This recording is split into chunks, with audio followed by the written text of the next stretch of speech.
You're watching your regular evening talk show, maybe scrolling through your phone during the commercial breaks, when suddenly something happens that makes you drop everything and lean forward. That's exactly what millions of Americans experienced on one unforgettable Tuesday night that completely shifted how we think about respect, dignity, and what real leadership looks like. What started as a routine political discussion turned into the kind of raw, unfiltered moment that reminds you why live television can be so dangerous and so beautiful at the same time. By the end of that night, social media was exploding, grown adults were calling their parents in tears, and a young African leader became a household name for all the right reasons. The setup seemed innocent enough. A popular evening talk show had invited Captain Ibrahim Traoré, the revolutionary leader of Burkina Faso, to discuss African politics and Western relations. Sitting across from him was Karoline Leavitt, a former political advisor known for her sharp tongue and zero-tolerance approach to anyone who challenged American foreign policy. The producers expected a typical back-and-forth about international relations. Maybe some heated exchanges about democracy and development. Standard television fare that would generate a few news clips and forgotten by morning. They had no idea they were about to broadcast something that would be studied in journalism schools and replayed in living rooms across the country for years to come. For the first 20 minutes, everything went according to plan. Captain Traoré spoke thoughtfully about his country's journey toward independence, explaining complex geopolitical issues with the kind of calm intelligence that makes you actually want to learn more about African politics. His English was precise, his manner respectful, and his points were backed by facts rather than emotion. That's when Karoline decided to make her move. Maybe she thought the conversation was getting too comfortable. Maybe she felt like her usual confrontational style wasn't getting enough attention. Or maybe she simply couldn't stand watching a young black man speak with such quiet authority on national television. Whatever her motivation, what happened next will haunt her forever. She leaned forward, pointed her perfectly manicured finger directly at him, and with all the condescension she could pack into 2 words, snapped, "Sit down, boy." The silence that followed wasn't just quiet. It was the kind of silence that happens when an entire room collectively holds its breath because they can't believe what they just witnessed. The host's mouth actually fell open. You could see people in the audience exchange shocked glances. Social media notifications started buzzing on phones across the studio as viewers began frantically typing their reactions. But here's where the story takes a turn that nobody saw coming. Captain Traoré didn't explode. He didn't storm off the set or fire back with his own insults. He didn't even raise his voice. Instead, he did something far more powerful than anything Karoline's sharp tongue could have prepared her for. He simply looked at her with the kind of steady gaze that comes from someone who has seen real hardship and emerged stronger. Then he stood up, not in anger, not in defiance, but with the quiet dignity of a man who carries the hopes of an entire nation on his shoulders. What happened next sent chills through every person in that studio. He walked to the front of the stage, looked out at the stunned audience, and began to speak in a voice so soft that everyone had to strain to listen. "I come from a place," he said, "where boys are forced to become men before they ever learn to dream." The camera operator zoomed in instinctively. Not a single person in that audience moved. They were completely captivated, hanging on every word. "You can call me boy on your stage," he continued, turning to look directly at Karoline, whose smug expression was starting to crack. "But where I come from, boys carry nations on their backs. They fight so others don't have to starve. They lead because no one else will." That's when you could see it happening. Karoline's confidence was draining away like water through a broken dam. She wasn't dealing with some politician she could intimidate into submission. She was face to face with someone who had lived through experiences she couldn't even begin to imagine. But Captain Traoré was just getting started. The studio lights seemed to dim as the atmosphere grew heavier. His voice became even quieter, more personal. "I buried my father under an open sky," he said. "There were no cameras, no speeches. Just dirt, silence, and the sound of my mother's grief." An elderly woman in the front row had tears streaming down her face. This wasn't politics anymore. This was raw truth being delivered to millions of Americans who suddenly found themselves confronting something they weren't prepared for. "He was killed during a coup funded by outside powers," Traoré continued, glancing briefly toward Karoline, whose eyes were now darting nervously around the room. "So when you say, 'sit down, boy,' do you mean the boy who watched his village burn? Do you mean the boy who studied under candlelight because the lights never came back on after colonialism left us in darkness?" One of the other panelists, a decorated military veteran, quietly placed his hand over his heart. You could see the recognition in his eyes. He understood what it meant to serve, to sacrifice, to carry weight that others couldn't see. Captain Traoré's voice remained steady, but his eyes were glistening with unshed tears. "You don't have to like me," he said, looking directly into the camera now, speaking to every person watching at home. "But you will not erase me." A single clap echoed from the back of the studio. Then another. Then the entire room erupted. People weren't just applauding, they were standing. Not out of pity, but out of respect. Out of recognition of something genuine in a world full of manufactured moments. And Karoline? For the first time since the cameras started rolling, she looked small. But wait, because it gets even more incredible. As the applause died down, Captain Traoré looked down briefly, as if choosing his next words very carefully. When he raised his eyes again, they were filled with something even more powerful than anger or hurt. They were filled with love. "You see a soldier," he said. "But I was raised by a woman who worked with her bare hands." He paused, letting that sink in. "My mother sold firewood. She walked miles in worn-out sandals so I could go to school. She hid her hunger so I wouldn't feel mine." The camera cut to Karoline. Her smirk had completely disappeared. "She never said, 'Sit down,'" he continued. "She said, 'Stand up. Even when it hurts.'" A young girl in the front row whispered to her father, just loud enough for the microphones to pick up, "He sounds like you, Daddy." That's when grown men in that studio started crying. "So when someone like you calls me boy," Captain Traoré said, his voice still steady but his emotion clear, "you're not insulting me. You're insulting every mother who ever carried a nation on her back." The silence that followed felt sacred. Even the host looked choked up. What Karoline had meant as an insult had cracked open something beautiful and powerful, and America was watching it unfold in real time. Then something unexpected happened that turned the moment into something even more profound. Colonel Jacob Whitmore, the decorated military veteran on the panel, stood up. This man had white hair and decades of service behind him.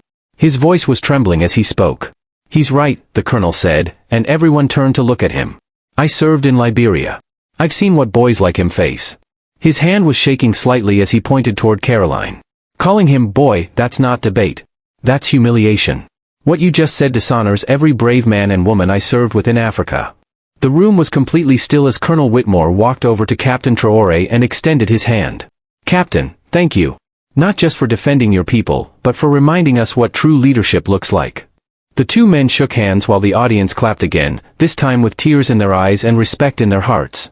Even people who had never heard of Burkina Faso felt something deep and real happening. But Karoline wasn't done making a fool of herself. Her face flushed red as she felt control slipping away from her like sand through her fingers. This wasn't how it was supposed to go. She thought humiliating him would get her applause, maybe even make her a hero to her base. Instead, it was backfiring spectacularly. "Oh, come on," she snapped, her voice sharp and desperate. "Are we seriously pretending he's a saint now?"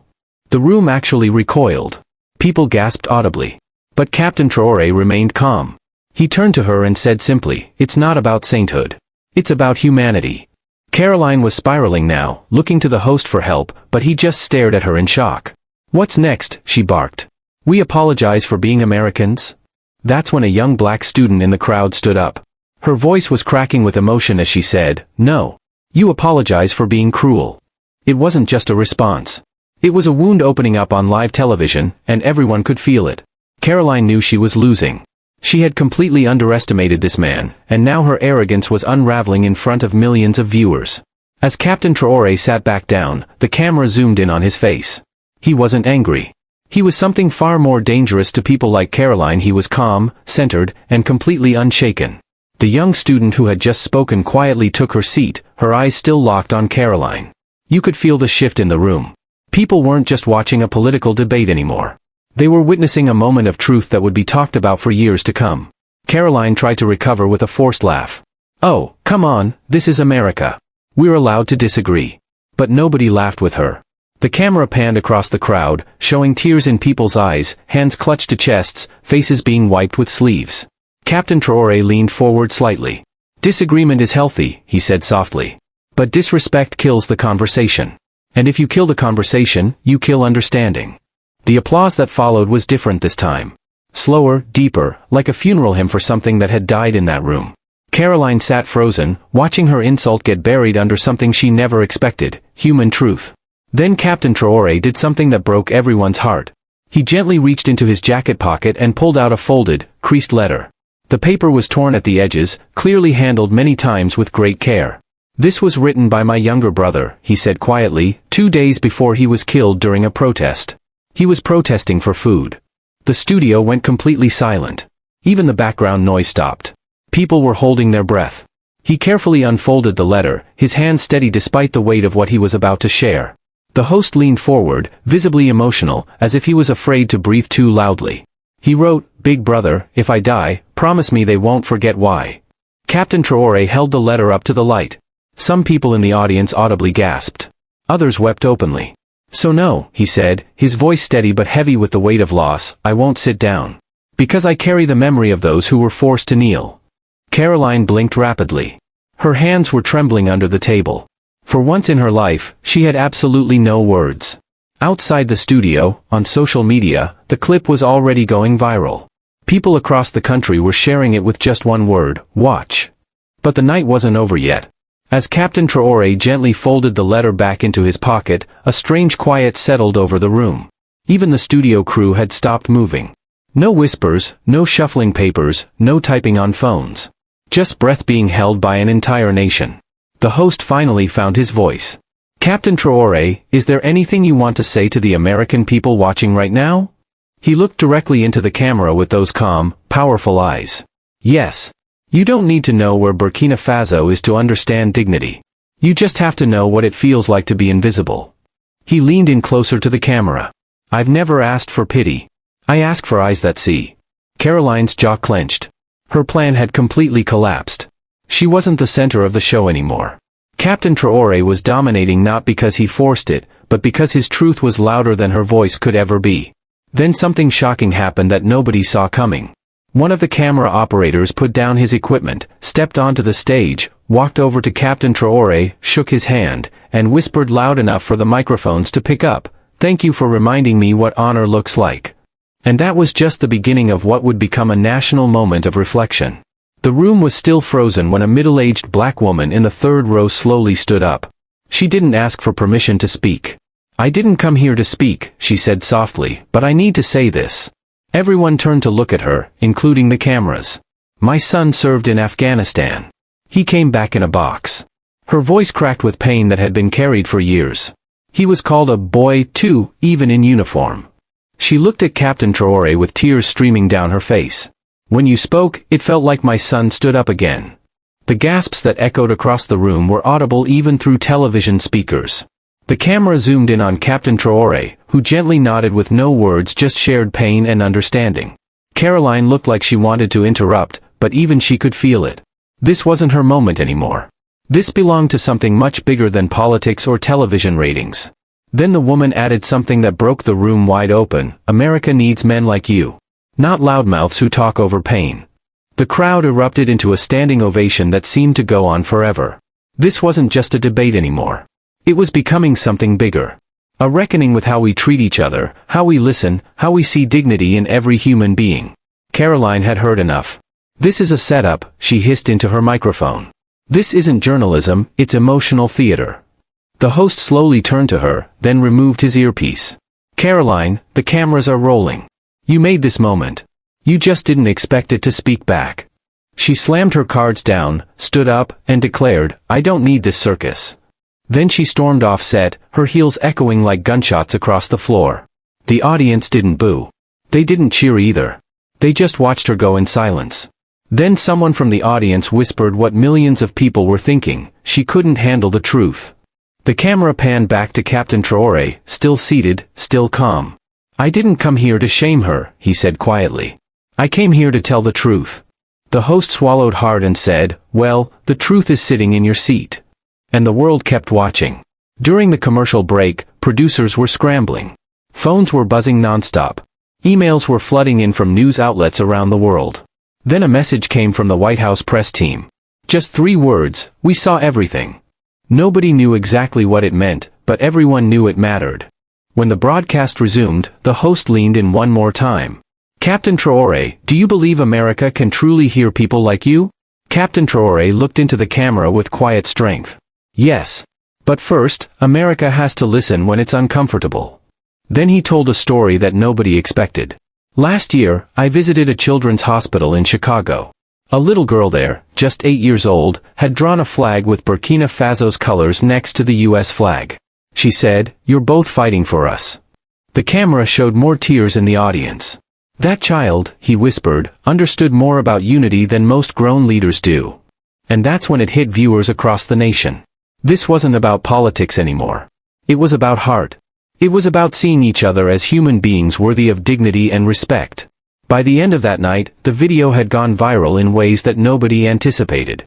People were pausing dinner, stopping conversations, gathering around phones and televisions in kitchens, bedrooms, buses, and barbershops across America.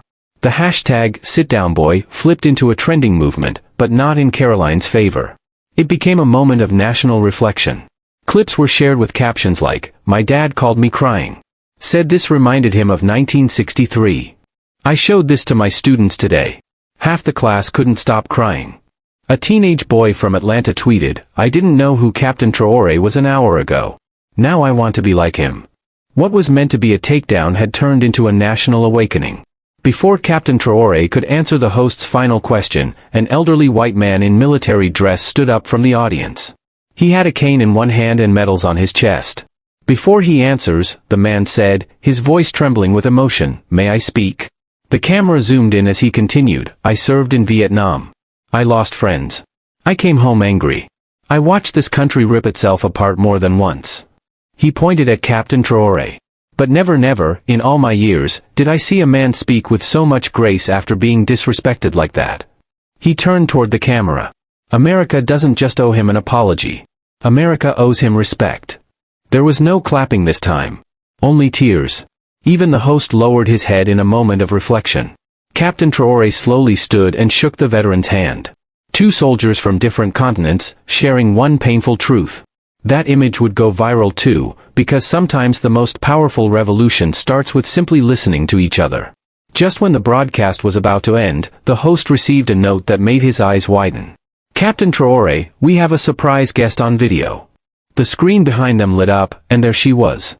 The same little girl Captain Traoré had mentioned earlier, from the Chicago hospital. "Hi, Captain," she said, waving a red, white, and green paper flag in her tiny hand. "You remembered me." The entire room melted. Grown adults were wiping their eyes openly. "You said I was brave," she continued, her smile absolutely glowing. "But tonight, you were the bravest." The audience broke. People wept openly. Even the host wiped his face with a tissue and whispered off mic, "My daughter's the same age." Captain Traoré's lips trembled, his eyes glistening as he placed a hand over his heart. "You give me strength," he said to the little girl. "You are the future I fight for." She nodded proudly, then said something nobody expected, "Next time someone says, 'Sit down, boy,' I'll tell them to stand up like Captain Traoré." The feed ended, and the audience didn't just stand up. They rose. Because this wasn't just television anymore. This was history being made in real time. Hours later, Captain Traoré sat quietly in his Washington hotel room. His phone had been buzzing nonstop with calls from world leaders, celebrities, veterans, mothers, and children. But it was a handwritten letter that had been slid under his door that made him stop breathing for a moment. It was from the National Civil Rights Museum in Memphis. It read, "Dear Captain Traoré, tonight you didn't just speak for yourself. You spoke for every soul who was ever told to sit down, boy. We are preparing a permanent exhibition titled Dignity Under Fire. We would be honored to feature your words, your story, and the moment that changed the world." He set the letter down and quietly whispered, "Not for me. For all of them." Outside his window, crowds were gathering. Not in protest, but to say thank you. 1 week later, something nobody expected happened. Karoline Leavitt walked back into the same studio where it all began. No cameras, no makeup, no audience. Just her and a folded piece of paper in her hand. She asked the producer to deliver it to Captain Traoré. He opened it during a press conference the next day. It read, "I said, 'Sit down, boy.' And you stood taller than I've ever seen a man stand. I was wrong. I don't expect forgiveness, but I do hope your people and my daughter grow up in a world where they learn from your strength, not my ignorance." The room fell silent as Captain Traoré looked up from the note. "We don't heal through silence," he said. "We heal through courage." And she just showed some. From that day forward, even his harshest critics began calling him by a new name, the man who made America listen. The show returned to its regular programming. The world moved on to other news. But in that studio, one thing never changed. There's now a single empty chair placed in the center of the stage where Captain Traoré once sat. It's not labeled. It's not explained. But everyone who sees it knows what it means. It means dignity. It means courage. It means that one man from Burkina Faso walked into a storm and came out as a symbol of what's possible when we choose grace over anger, truth over theatrics, and humanity over hate. Later that year, Captain Traoré spoke at the United Nations. But it wasn't his speech that broke the internet. It was the moment he held up a small, handmade American flag drawn by that 8-year-old girl who had once smiled at him through a hospital screen. "This flag was given to me by a child who believed I stood for something good," he said. "That means more than any medal." Then he looked into the camera one final time and said something that summarized everything: "America, don't just clap. Change." So here's what I want to know: what part of this story hit you the hardest? Was it when he talked about his mother selling firewood? The letter from his brother? That little girl with her handmade flag? Drop a comment right now and tell me which moment gave you chills. And if this story moved you, if you felt that lump in your throat, if you believe that dignity, grace, and truth still matter in this world, then hit that subscribe button. Because here, we don't just tell stories. We tell stories that change how you see the world. Thanks for watching, and remember, never sit down when it's time to stand up for what's right.